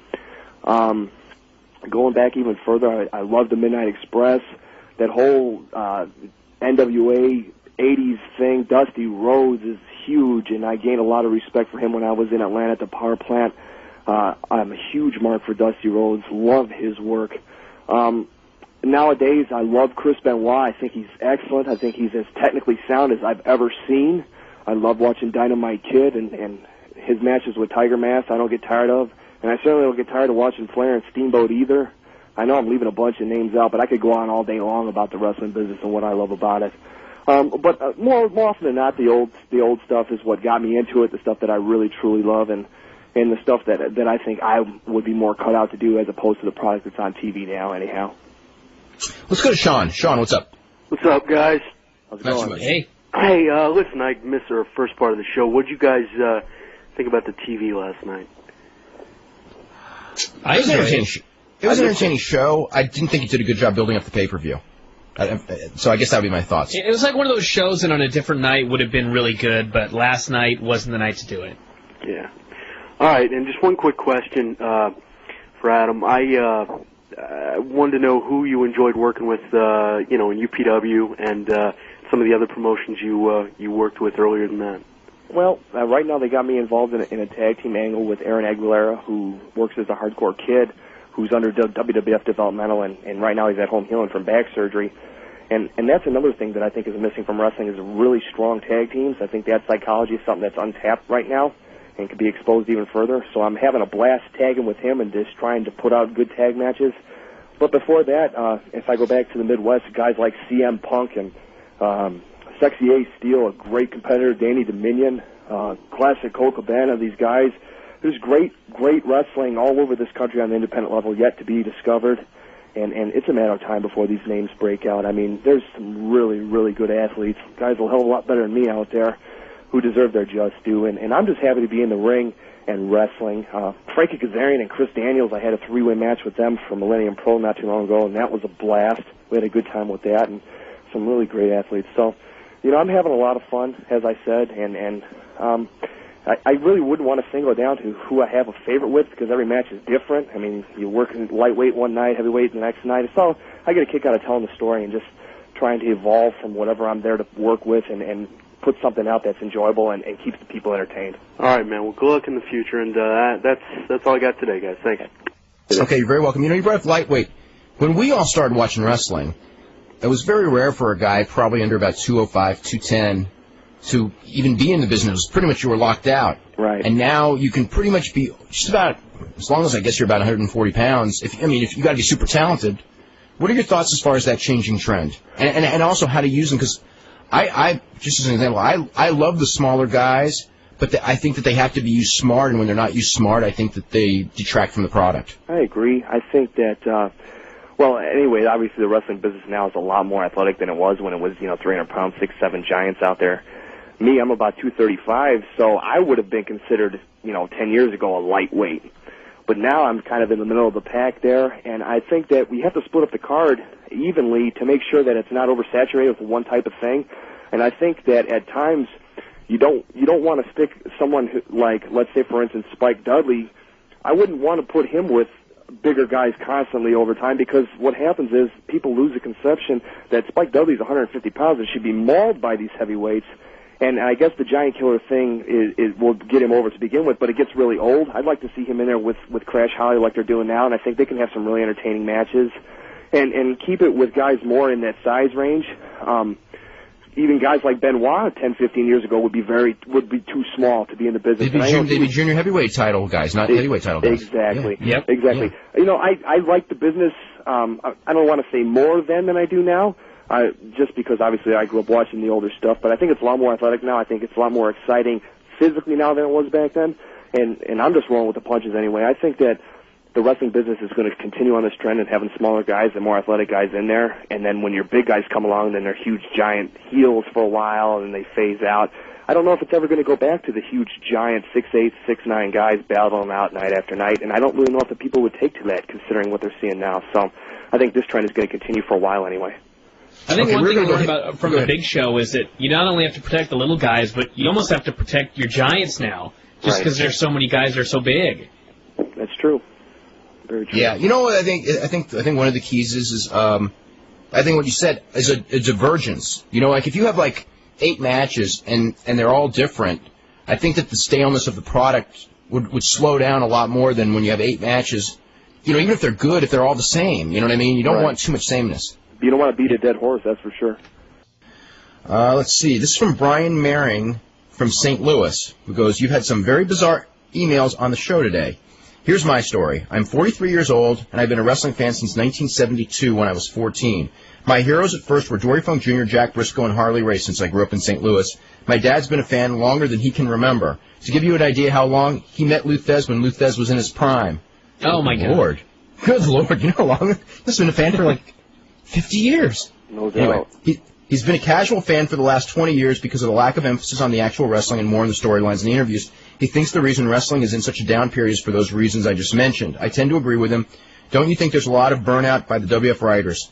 You know, I mean, no doubt the WF writers, yeah, they're being worked too hard. It's too much TV to fill. I mean, you got to remember in the old days when we're talking about some of these promotions, they were doing maybe 1 to 2 hours of television a week, depending on the company, and now we're talking about 4 hours of a lot faster-paced stuff. I mean, they could get away with, you know, longer matches. You know, just basically in the old days it was match, interview. I mean, now you have all these vignettes and show-long storylines and things like that those guys didn't have to deal with. By the way, with the vignettes, is it me or have they just really sucked the last couple of weeks? The acting. Some really bad acting. The acting is really, really bad. Some of them have been okay. I mean, the idea behind them, but just the execution isn't exactly the best. I like the Austin stuff, though. Yeah. I mean, as far as... I mean, it's another thing where the idea behind it's really bad, but the way he's doing it is very good. I agree. I mean, Austin having people sign a petition, that's a horrible idea. But it was funny last night the way he was doing it. Yeah. Let's see. Okay. They seem to be running out of good ideas. Yeah, well, I think they're burned out. I think you're right. Don't you think that getting back to basics is the thing WWF should be doing right now, especially with WCW? I say keep the skits to a minimum, re-educate the fans to actual matches. We don't have to return to 30-minute matches with a guy holding another guy in a headlock for 5 minutes, but at least fans can be taught to enjoy wrestling.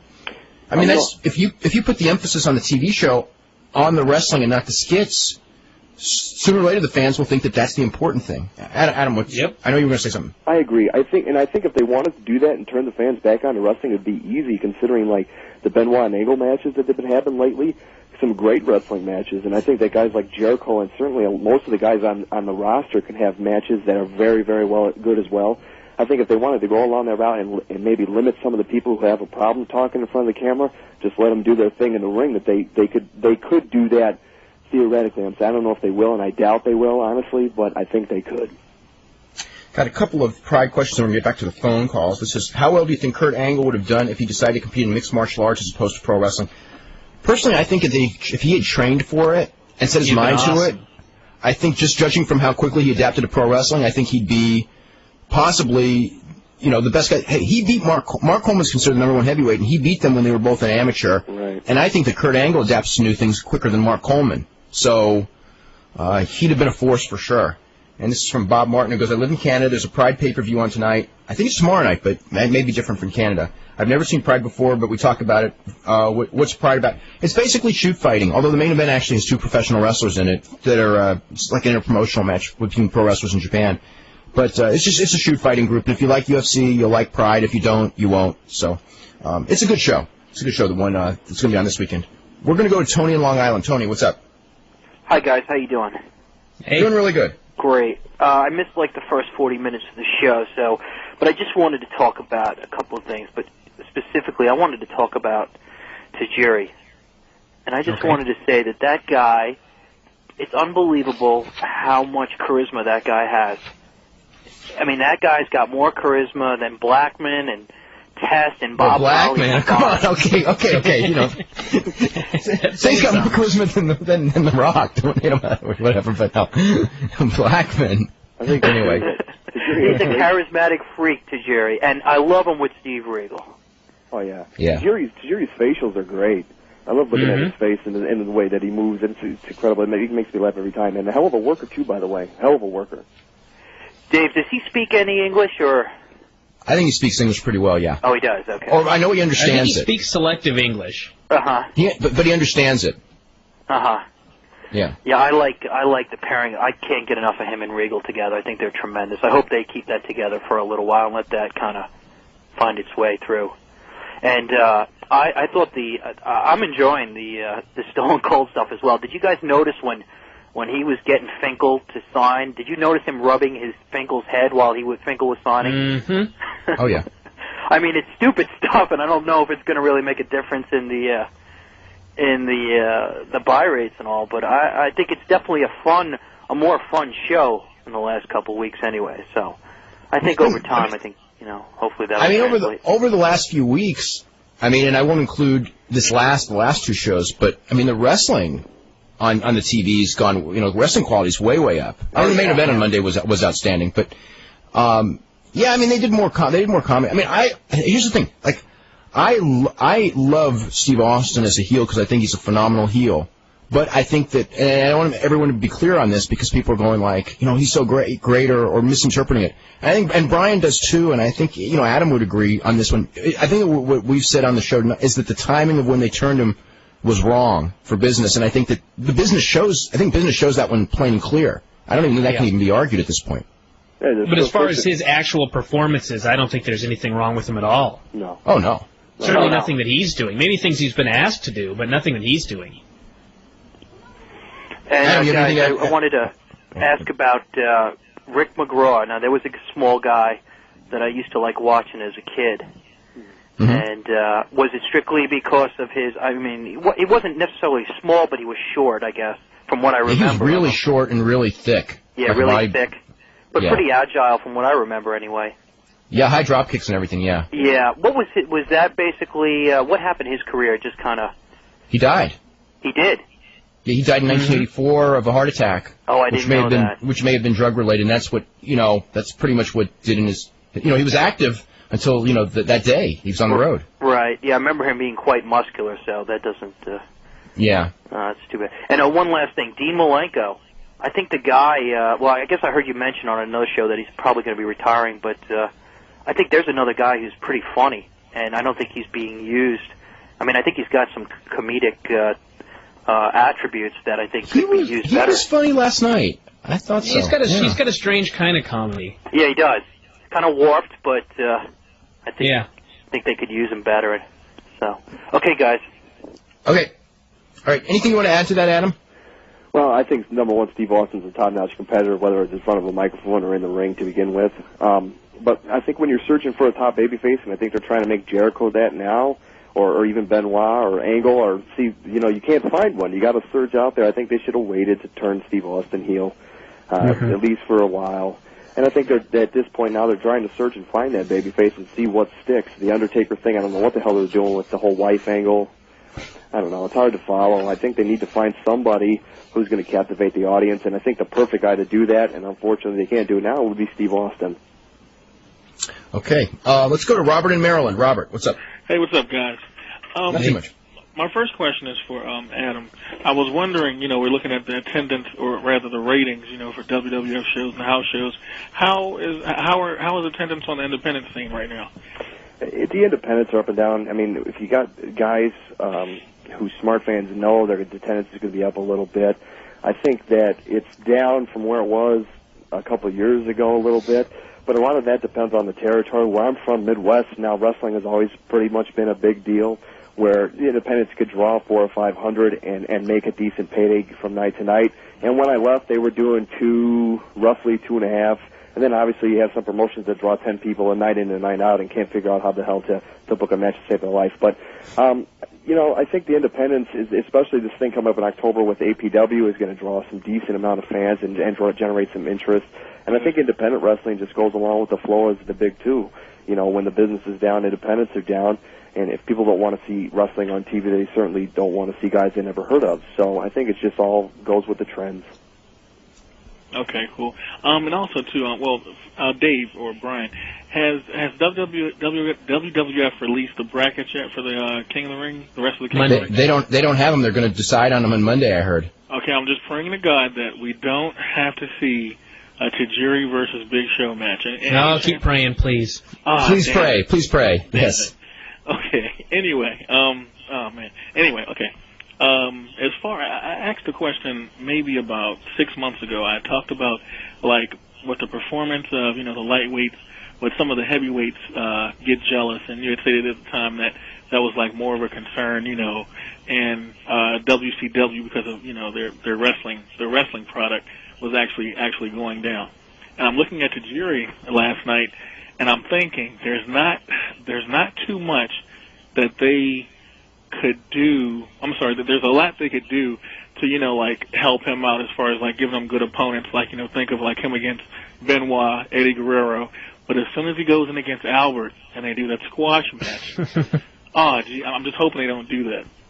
See, the thing with the WCW, though, was they had some cruiserweights that were out of this world, and they had some heavyweights with power that were out of this world in a different way, out of this world horrible. Mm-hmm. And at least in WWF, they're top-of-the-card guys.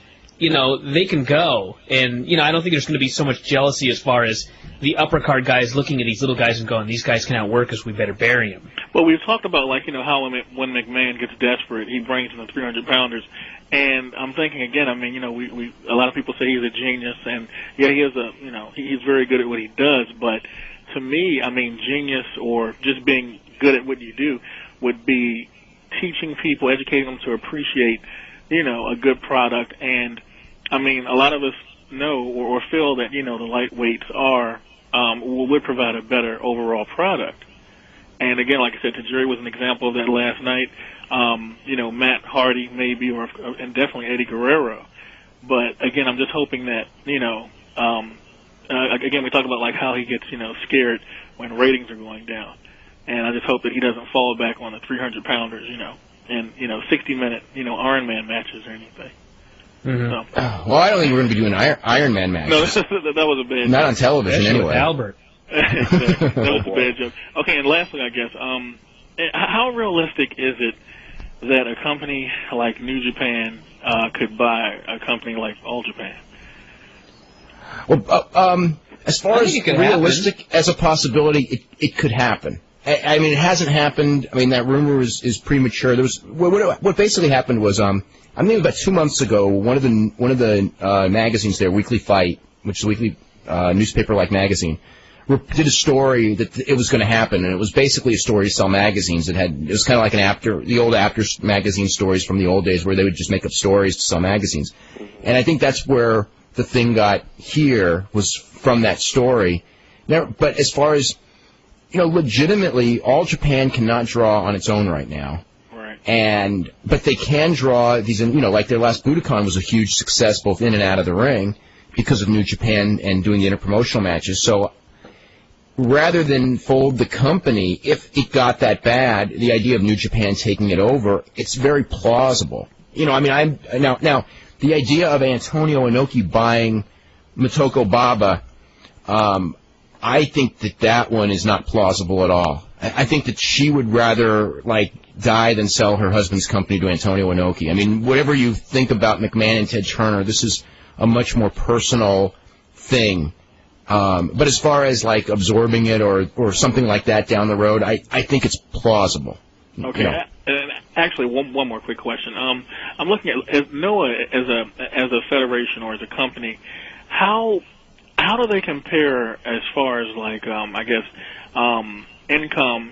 Compared to if you compare them to like let's say New Japan, whereas like New Japan. They're not in New Japan. They're not in New Japan's league. Okay, would a good comparison be like a WWF to an ECW or? They're bigger than ECW. Okay, but a Toryumon perhaps might be like. Maybe Toryumon is probably a little smaller than ECW was. Okay. But maybe comparable. Okay. Because I mean, they're smaller, but they don't have the salary structure. They may have more longevity and more legs. But their guys, you talk about a style that leads to a lot of injuries. That style, those guys are they do so much. Right. A lot of them are great workers. Okay. All right. Well, thank you. Okay, Adam, anything on that? You know what? The Japanese style is something that I'll never be good at, but I love watching it. Them guys are athletes and acrobats and doing all that stuff, and I love the stiffness of it. But not for me. Not today, not tomorrow, brother. Not for me. So you've been overseas, but you haven't been to Japan, right? Never been to Japan. Did a tour of Europe in '98, and was just strictly American style. Like I said, as goofy as I get, is a couple dives and maybe a Frankensteiner here and there. But beyond that, the crazy stuff I leave to the other guys. That's for damn sure. Got a full bank of calls, so I want to get through as many as we can. We're going to start with Frank in California. Frank, what's up? Hey, Dave. How's it going? Going good. I was wondering, has WWF picked who the Stalker's going to be yet? They have an idea. They've had an idea since they started this one, actually. Now, as far as if it's going to be the person who they're picking, I guess we'll know in about 2 weeks. Because sooner or later he's got to show up. It's going to be Tito Santana. Do you know who it might be, or? Yeah. I know who it's supposed to be, but I'm not going to talk about it because it may not be. Come on, Dave. Let it out of the bag. Tito Santana's making a comeback. Brutus Beefcake. I have a question for you. You have one of the best minds in the wrestling business. Has any major promotions ever offered you to be a booker or anything, or? I mean, not directly here. This is an offer. Casually, it's been brought up from time to time, although not in the last year. Yeah. And then I heard that that during I didn't see it last night during Tajiri's match on SmackDown that there's like a big ECW chant, and I read somewhere that they actually deleted some of it out or something like that. It was pretty clear last night that they were chanting that. Yeah. It sounded pretty loud on TV. I don't think that they mixed, if they wanted to take it out, they could have, and obviously they didn't, but I don't think it... I even thought they mixed it in. Part of it was so loud. No, I don't think they did, because I heard in the building it was really loud, too, so... Yeah. And how much power does Paul Heyman have right now? Enough to get Spike Dudley in the main event. There you go, that's right, and get Rhino to beat Jericho 2 weeks... And get Rhino to beat Jericho 2 weeks before Jericho's in the main event of a pay-per-view. So he's got a lot of influence right now. He got some of his stuff in, and then when the Benoit Jericho thing in San Jose, which was really his doing, hit so big, since then he's had a lot more influence, which has led to, we've had a lot better match quality. And for a couple of weeks, it seemed the decline in the numbers had leveled off because it was going down every week, and then it started to level off. But then, Raw was slightly down this week, but SmackDown was way down this week. And I don't have a total explanation. Sometimes, ratings aren't perfect either, but that was. I expected a low number because of a lot of things, and one of it is Spike Dudley in the main event, but I cannot come up with an explanation why it should have been a 3.2. One more question. Is it true that WWF is trying to contact Scott Hall to come in? Yes, that's true. Although not in the last week or two, but was that 4 weeks, 3? I heard he's supposed to be cleaned now or something. What'd you say? What was that? I heard he's supposed to be cleaned up his act, whatever. Well, you always get those stories every now and then you get another story about a week later. Well, I heard he's touring with Japan with Chris Candido, so I don't know how. Were they on the same tour? He wasn't on the junior tour, was he? Oh, he was on the next tour. No, he wasn't on the last tour. Oh, he wasn't on the tour? Okay, someone told me he was on the tour with him. Yeah, I think Candido's on the next tour, and I know Hall's on the next tour. Yeah. I heard Hall had a seizure last week or something like that. Yeah, Friday or something. Yeah, and then at the mall, right? Yeah. Mm-hmm. Yeah. It's kind of weird. Anyways, thanks, Dave. Okay, you're very welcome. The one thing about Spike Dudley on SmackDown and the ratings is they had no main event announced on the show until like the last 15 minutes or so. So it's not his fault. You can't blame him. Right. You're right. The fault is that they had no main event announced. Mm-hmm. I mean, just look at last week. They had the main event announced as the show began. Yeah. This week it was like they had nothing. You got Angle and Benoit and Jericho and everyone out of the picture early, and it's like, okay, who's left? Yeah. Let's go to Alan in Florida. Alan, what's up? Hey, how you guys doing? Doing good. All right, I had a few questions. I wanted to ask Adam a question after the questions first. What do you think of that angle, or that, I guess, with Perry Saturn acting like he's a retard? He reminds me a little bit because his partner, you remember when he used to be part of the Eliminators, Cronus used to act like kind of like a retard. It kind of is, his face expression. Cronus. Yeah. I guess we just got to see where it's going. Right now, it's just like another goofball angle that I forget about the next day. Yeah. Is there a possibility? Like, I know when they used to, they went their own ways. Him and Cronus. I don't know where Cronus is wrestling now. I believe Independence and maybe XPW. Right. XPW, I see his name. Yeah. Is there a possibility? I mean, did they? No. They wouldn't team up again? He's not. They will not bring him in to WWF. It will not happen. No, I don't see that he would, be any big help to them. And here's another question. I think I asked you this a long time ago, but I think Balls Mahoney did some interview or something on radio or somewhere, and he mentioned something about ECW that. Yes, he did. Well, my question is this: what's the possibility? I know it sounds like why would you worry about it now? I mean, we haven't seen WCW start up yet, but do you think money can be made a little bit? Say Paul Heyman wanted to start up ECW again with help from Vince McMahon, and say like they own 50%, share it. Do you think there could be money made? I don't think you'll ever see ECW as like a separate company again, but I think that maybe they would do, somewhere down the road like an interpromotional angle type deal in WWF. But as far as another company, it's dead. You don't think? Because I could see them running shows in wherever they ran before, where WWF would never run, like at the War Memorial in Fort Lauderdale or smaller arenas. I mean, people still liked it, the name ECW, remember it. So okay, but okay. The thing is that Vince McMahon is in business to make money, and for all, ECW was, there were many things about ECW that were great, and many ideas that came from ECW that were great, but it never made money. Right. And so if you think and go, like a lot of people will go, well, why don't they just go back to all these cities? The fact is that Paul lost money running all those cities. Yeah. If like Paul had made money in all those cities, then I would go, yeah, Vince should do it. It's a way to make money. But you've got to figure out a way to make money out of it, not just go and repeat the same money-losing, stuff that Paul did. Well, hopefully, WCW, I know it's a different story, but they lost a lot of money, too. Hopefully he won't, Yes, they lost a lot more than ECW did. So, you never know. Anything could happen in the business.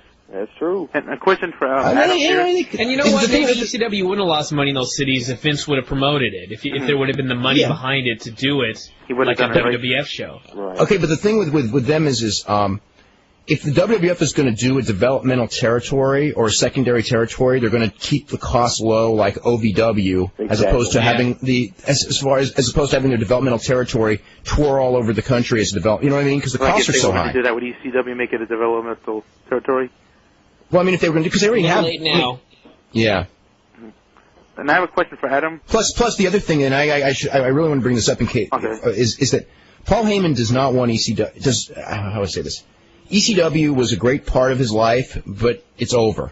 Right. And I mean, we talk about it from time to time. I mean, when there have been talks of reviving ECW, like the ECW group, and Paul's thought process on this is that ECW is one of those things that will be remembered far more fondly than it probably was when it existed, as long as it never comes back. It was a great learning experience and all that, and it got him where he is, but it's over. It's like you have to cut loose, kind of like a relationship that had many good points, but then the relationship's over. You don't keep going back to it because then you end up with a lot of heartache. And having the same problem. And a lot of banana. And can I ask a quick question, Adam? Yeah, go ahead. Okay. Go ahead. I remember seeing him. I mean, I've heard about him a lot on the internet. I haven't seen him wrestle that much, but I thought he was pretty good. I saw him on that. I guess maybe he could tell the story because I've heard a lot of different things about it. You remember that WXO group that didn't last more than a couple of weeks? What could he say about that? WXO, when the one-night payday that never lasted. You know, me, Danny Dominion, and they still up here when we were in Chicago. We got the call from Rene Goulet that they were doing some big show. We had no idea exactly what was going on, and I think a lot of that we got kayfabed on. So we get on the plane and get down to Florida, and we're looking for this building, and I think we all expected it to be some kind of National Guard armory or whatever, and pull up to this arena in Lakeland, Florida, and this is a big deal. We go on there, and this is supposed to be some national TV that I guess some idiot in Vegas was wasting all his money on syndication and this and that. And they took care of us really well. We got to meet some really great people like Ted DiBiase and to work with him and guys like, Fidel Sierra and obviously Rene Goulet and even guys like Barry Darsow we had a blast with. Scoot Andrews was involved in that as well. We taped, I guess it was 3 weeks of TV in one night, and if you watch it from start to beginning, or from start to end anyhow, the crowd's nice and full at the beginning, then the second week there's like half the people there, then the third week there's like 4 people there. Mm-hmm. So I think at that point they pretty much knew. Yeah. A few weeks ago, about a month or so ago, I went to the website because somebody mentioned it, and they said they had a thing on their website. I just tried to go to it now. It doesn't work, but it said WXL returning in 2002 or something. Oh boy. I can't see it returning. I think it's maybe with WoW. Their second season. Could happen, brother. A joint show. If they're paying, I'm there. And one more quick thing to tell Adam. I heard him mention some before about tag teams. I agree with him because, I mean, there's a few good tag teams in WWF, but those 3 good tag teams that wrestled each other enough times that, what else can they do? Exactly. And he mentioned, I think one of you team up with the Hardcore Kid. Right, that's what I'm tagging with out here in UPW. Guys got some great talent, and I like the idea of working in a tag team setting. I think that if it's booked right, tag teams in that psychology can make a big comeback, and I think it's a lost art again in wrestling, just like the male manager. Maybe it would be better. I mean, like he has a development deal, you don't yet, but maybe if you were to get one, hopefully, because I think you're a great wrestler. I've seen stuff on you. I think you deserve a development deal. I appreciate that. Maybe I mean, like even also that other guy that was on the show a couple weeks ago. What's his name? Frankie the Future. He wrestled. Frankie Kazarian. Yeah. I heard. I didn't even know that he's teaming up with Nova. I thought I heard that they have like a tag team. Yeah, like, Evolution. Yeah, we had a hell of a tag match not too long ago for UPW. Me and Hardcore Kid against Frankie and Nova, and we had a blast. And I know that they're putting that tape in front of Jim Ross and hopefully get development contracts. So hopefully something can break for everybody involved. Okay, let's go to Ben in Minneapolis. Let's not. Let's go to Luke in Montana. Luke. Hey. Luke is the... Yeah, I'm from Montana. Oh, boy. Okay. All right, Dave, you said you know who the stalker is? Oh, no. Yep. I think I do, yes. Rios, isn't it? Yeah. All right. That would be good. But you know who it is? Do you think if they're going to go with that person, it will be good? It will not be a letdown. How about that? Alrighty. It won't be a letdown. It won't be through the roof. I don't think you'll groan. You won't groan or nothing. It's not like it's going to be. It's not Billy Gunn. Put it that way. Okay. You may be confused. Well, yeah. Okay. Can you explain this to me? How can the WWF spend like $250,000 on Jeff Jarrett for one night, but they can't spend $6 million on Goldberg for 3 years? Because they had their backs against the wall on that one night. Yeah, but they may have their backs against the wall soon enough that they'll pay that $6 million, but right now, they're not thinking that way yet. Yeah, but don't you think they could have just said Vince fired Jarrett and they're holding up the title or something if they were that worried about it? They could have done that. It was Vince's call. It's his money. That's it. I mean, it was he could have done it. I guess he just wanted Jeff Jarrett to lose to China before he went to WCW, and it was that important to him to do it. All right, and what's the latest on Hulk Hogan? Supposedly he's got a taping on August the 8th, maybe a few tapings, and trying to sell it into syndication. And I think today was the day they were going to get. Today was like a big day for them, like they were going to get some financial stuff together or something. So maybe in the next couple of days we'll hear something new on that. But that's August 8th is the planned taping date. The last I heard. All right, and I heard this on the internet, so it must be true. Of course. But, I heard Vince McMahon wouldn't let WCW get bigger than the WWF, and nobody knows. For Vince, that's impossible I mean, to say right now. Yeah, I don't think anyone's worried about that this week. Yeah, but it doesn't. Yeah, that's what it doesn't matter. If he did, why would he care? Because he owns it and he'd get all the money. Exactly. I mean, I don't think that anyone's thinking about like the only thing they're even thinking about these days is how to get this thing rolling in a good way. That's it. You know, not about like, oh my God, let's get it rolling and make sure it doesn't get too popular. You know, it's like, you know, they can't hold it back. I mean, this is not the time in wrestling where you politically hold things back because you're doing, you know what I mean? When things are going down, you got to exploit anything you can make money with. Exactly. You know, the best thing going for right now is that Shane is his figurehead guy in charge, because Vince can't let this dude fail. I mean, it's the son. It's the guy that someday is going to be in charge, and he can't let this kid look like a fool. Exactly. The other thing also is, and this is, I think, one of the reasons why it hasn't started as quickly as a lot of people hoped, is because after the XFL, one, they hopefully learned some lessons from the XFL, and number two, they can't have two failures in a row. Even if it had nothing to do with Shane, the idea that they, you know, it was bad enough that they failed so bad in the XFL, but to come back and fail in their own business that they're the masters of, it would reflect so badly on them that, like, believe me, they are going to... The one thing is that they are going to work themselves to death to make this thing succeed, and hopefully it will. And you know what? They're going to end up losing money for a while on it, and I think they expect that to happen. They have at the beginning, of course they do. The whole thing. You know, so I mean, if it gets big, and they're going to roll with the punches, exactly like you put it. If it gets huge, they're going to continue to make it huge. Whatever puts the dollar bills in the wallet is going to happen. Yeah. Adam, I want to thank you very much for joining the show. I appreciate the offer, and I come back anytime you guys want to hear me ramble. Okay, anytime. No problem, and I'll see you guys down the line. Thank you very much. Okay, well, we'll definitely be seeing you at the King of Indies, and maybe when we go back to L.A. Sweet. See you guys then. Thanks. Okay, you're very welcome. That was Adam Pearce of Ultimate Pro Wrestling, and I want to thank him for doing the show. Of course, thank Bryan and Al for all the help this week. We'll be back Monday. We're going to have a big show. We've got Jim Cornette, and I can't wait for that one.